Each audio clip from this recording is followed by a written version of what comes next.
కేంద్రంలో ఉన్న ఎన్డీఏ సర్కార్ బీజేపీకి వ్యతిరేకంగా డీలిమిటేషన్ భేటీ నిన్న జరిగిన సంగతి మనకు తెలిసిందే.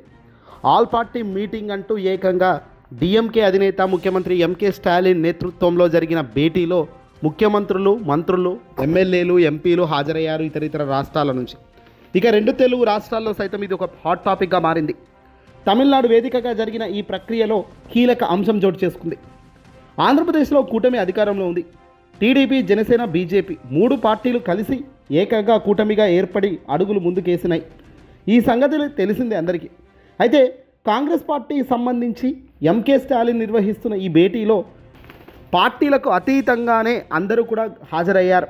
పార్టీలకు అతీతంగానే ఈ భేటీ జరిగింది. అయితే లోక్సభ నియోజకవర్గాల పునర్విభజన ప్రక్రియకు వ్యతిరేకంగా తమిళనాడులో జరిగిన ఈ కార్యక్రమాలకు పవన్ కళ్యాణ్ మొదట మద్దతు ఇస్తారా లేదంటే మద్దతు ఇవ్వరా అనుకున్నారు. టీడీపీకి సంబంధించి ఎలాగో ఎన్డీఏ సర్కార్కు అటాచ్ అయి ఉంది కాబట్టి వాళ్లకు ఆహ్వానం పంపని తమిళనాడు ప్రభుత్వ అధికారులు పవన్ కళ్యాణ్కు మాత్రం జనసేన పార్టీకి మాత్రం ఆహ్వానం పంపించారు. అయితే ఈ ఆహ్వానం పంపించినట్టు కూడా జనసేన పార్టీ ధృవీకరించింది.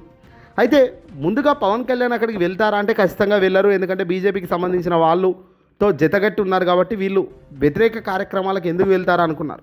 కానీ అనూహ్యంగా పవన్ కళ్యాణ్ చేసిన పనికి బీజేపీకి సంబంధించి హైకమాండ్ చాలా సీరియస్ అయింది. వెంటనే అక్కడికక్కడే ఒక సంచలనమైన ప్లేస్లో ఒక కీలక అంశాలు కూడా చోటు చేసుకున్నాయి. ఆ అంశాలు ఏంటి ఒక్కసారి చూద్దాం. అయితే ఈ భేటీకి ముందు రోజే చెన్నైకి పవన్ కళ్యాణ్కి సంబంధించి జనసేన పార్టీకి సంబంధించిన కాకినాడ లోక్సభ సభ్యుడు ఉదయ్ శ్రీనివాస్ రాత్రికి రాత్రే చెన్నైకి చేరుకున్నాడట. డిఎంకే ప్రతినిధులు ఆయనకు ఏకంగా స్వాగతం కూడా పలికారట. ఆ సమావేశం ఆరంభం కావడానికి ముందు రోజే అంటే శనివారం రోజే ఉదయానికే ఆయన అక్కడికి వెళ్ళడం జరిగింది. దీనిపై ఒక ప్రత్యేక కథనం కూడా జాతీయ దినపత్రికలో వచ్చింది. ఉదయ్ శ్రీనివాస్కు డిఎంకే ప్రతినిధులు బోకే కూడా ఇచ్చి స్వాగతం పలికిన ఫోటోను కూడా వాళ్ళు జత కట్టి సోషల్ మీడియా వేదికగా ఇండియన్స్ ఎక్స్ప్రెస్ ఎక్స్క్లూజివ్గా ప్రచురించింది. ఇప్పుడు అటు తమిళనాడు ఇటు ఆంధ్రప్రదేశ్ రాజకీయాల్లో ఇప్పుడు పెను హాట్ టాపిక్గా మారిన అంశం ఇది. ఢిల్లీకి నుంచి శుక్రవారం రాత్రి 8:30 సమయంలో ఉదయ్ శ్రీనివాస్ చెన్నై విమానాశ్రయానికి చేరుకున్నారు. అయితే అక్కడ ఆయన చేరుకున్న వెంటనే డిఎంకే ఎంపీలు ఏకంగా బొకేలు ఇచ్చి స్వాగతం కూడా పలికారు.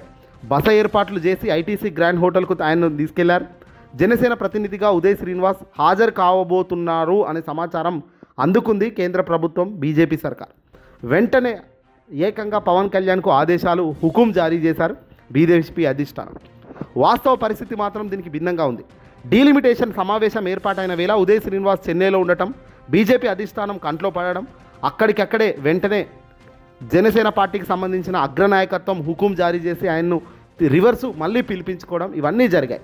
బీజేపీ హైకమాండ్ ఆదేశాల మేరకే పవన్ కళ్యాణ్ హుటాహుటిన ఉదయ్ శ్రీనివాస్కు ఫోన్ చేశారని, ఆ వెంటనే ఆయన వెనక్కి రావాలనే ఆదేశాలతో అదే సమయంలో ఆయన స్వయంగా స్టాలిన్తో ఫోన్లో కూడా మాట్లాడారట. హఠాత్తుగా ఆయన్ను వెనక్కి రావడానికి గల కారణాలను తాను తర్వాత వివరిస్తానని చెప్పి డిఎంకే వర్గాలకు పవన్ కళ్యాణ్ ఎందుకు మాట్లాడారు, ఏం చెప్పారు అనేది ఇప్పుడు సస్పెన్స్గా మారింది. ఇదంతా కూడా ఎన్డీఏకి వ్యతిరేకంగా జరుగుతున్న కార్యక్రమం కాబట్టి మరి పవన్ కళ్యాణ్ ఎంపీ ఈ ఉదయ్ శ్రీనివాస్ పవన్ ఆదేశాల మేరకు అక్కడికి వెళ్ళాడా లేదంటే పవన్ కళ్యాణ్ ఆదేశాలు లేకముందే ఆయన వెళ్ళాడా? మరి ఎందుకు మళ్ళీ హైకమాండ్, బీజేపీ హైకమాండ్ హెచ్చరించింది, హుకుం జారీ చేసింది, ఆగ్రహించింది. ఆ వెంటనే మళ్ళీ పవన్ కళ్యాణ్ ఉదయ్ శ్రీనివాస్కు ఫోన్ చేసి రివర్స్ పిలిపించుకోవడం అంతా జరిగింది. దీనిలో ఒక్కసారిగా బీజేపీకి సంబంధించిన అగ్రనాయకత్వం సీరియస్ అయింది. పవన్ కళ్యాణ్ ఇలాంటివి చేయకూడదని, ఎలాంటి ఆదేశాలు లేకుండా ఒక మనిషి వ్యతిరేక కార్యక్రమాలకు, వ్యతిరేక మీటింగ్లకు ఎలా ఎంపీని పంపిస్తారంటూ కూడా బీజేపీ కాస్త సీరియస్ అయినట్టుగా తెలుస్తుంది. హైకమాండ్ ఆగ్రహంతో పవన్ కళ్యాణ్ కూడా హుటాహుటిన ఉదయ్ శ్రీనివాస్కు ఫోన్ చేసి రివర్స్ పిలిపించుకున్నారు. ఇక ఉదయ్ శ్రీనివాస్ వచ్చాడు కదా అంటూ ఏకంగా ఆల్ పార్టీ మీటింగ్లో కుర్చీ కూడా వేయడం జరిగిందట, ఆ కుర్చీలో కూర్చోవడానికి. కానీ ఈయన ఆ మీటింగ్కు హాజరు కాలేదు. ఈ వ్యవహారం మొత్తం మీద డిఎంకే అధికారికంగా కూడా స్పందించలేదు. కానీ ఆ పార్టీకి సంబంధించిన ఒక సీనియర్ నాయకుడు అయితే ఏకంగా మాట్లాడారు. జనసేన ఎంపీ చెన్నైకి వచ్చారంటూ అందులో ఏదో మర్మం ఉండే ఉంటుందని ఆయన చెప్పుకొచ్చారు. డిఎంకే నుంచి తమకు ఆహ్వానం అందిందంటూ జనసేన పార్టీ కూడా అధికారికంగా వెల్లడించింది.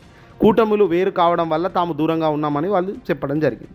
ఏదేమైనప్పటికీ కూడా పవన్ కళ్యాణ్ డీలిమిటేషన్ యాక్ట్ను అంటే ఈ డీలిమిటేషన్ అనే ప్రక్రియకు వ్యతిరేకిస్తున్న భావన లోపల పెట్టుకుని పైకి మాత్రం తాను కూటమిలో ఉన్నాను కాబట్టి నేను అది మద్దతు తెలపలేను అంటూ ఇండైరెక్ట్గా తాను బిహేవ్ చేస్తున్న విధానం అయితే ఇక్కడ క్లియర్గా తెలుస్తుంది.